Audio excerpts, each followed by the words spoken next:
মাননীয় প্রধানমন্ত্রী শেরপুর সদর ১ আসন থেকে আমাকে বারবার আমার উপর ভরসা রেখে, আমার উপর আস্থা রেখে বারবার আমাকে মনোনয়ন দিয়েছে। আর তারই ফলশ্রুতিতে আজ আমি সংরক্ষিত নারী আসনে পুরো শেরপুর জেলার, এবং আমাকে যেই জেলার দায়িত্ব দেওয়া হবে আমি সেই জেলার দায়িত্ব নিয়ে ইনশাল্লাহ জাতীয় সংসদে যে গণমানুষের জন্য কথা বলবো ইনশাল্লাহ। তবে আমার সব সময় নজর থাকবে শেরপুর সদরের প্রতি, যেহেতু এখানে আমি দুইবার নির্বাচন করেছি এবং আমার এই নির্বাচনী এলাকায় আপনারা জানেন হাসপাতাল, মেডিকেল কলেজ, রেল লাইন, বিশ্ববিদ্যালয়, কোল্ড স্টোরেজ কিছুই নাই।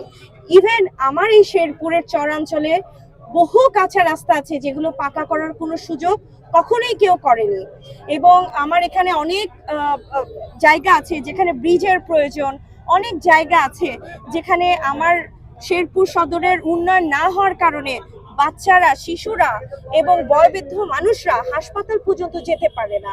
কাজেই এখন সময় এসেছে, মাননীয় প্রধানমন্ত্রী যে বিশ্বাস রেখে আমার উপর দায়িত্ব অর্পণ করেছে, আমি ইনশাল্লাহ শেরপুর সদরের প্রত্যেকটা মানুষের তথা শেরপুর জেলার সকলের দায়িত্ব নিয়ে আমি সকলের মুখে হাসি ফুটাবো ইনশাল্লাহ। যার পরিশ্রমের ফসল আমি আজ এখানে এসেছি, এবং ইনশাল্লাহ আমি আপনাদের সকলের পরিশ্রমের মূল্যায়ন করব।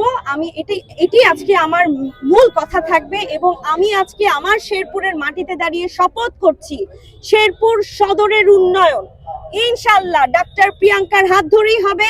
আর বেশি দিন নেই যেদিন আমরা ফ্যামিলি কার্ড নিয়ে এসে ঘরে ঘরে আমার মা চাচিদের মুখে হাসি ফুটাবো, এবং ৩১ দফার আলোকে মাননীয় প্রধানমন্ত্রী বাংলাদেশকে নিয়ে যে ভিশন, সে ভিশনের পথে আমার শেরপুর সদর উন্নয়নের দ্বার প্রান্তে চলে যাবে ইনশাল্লাহ।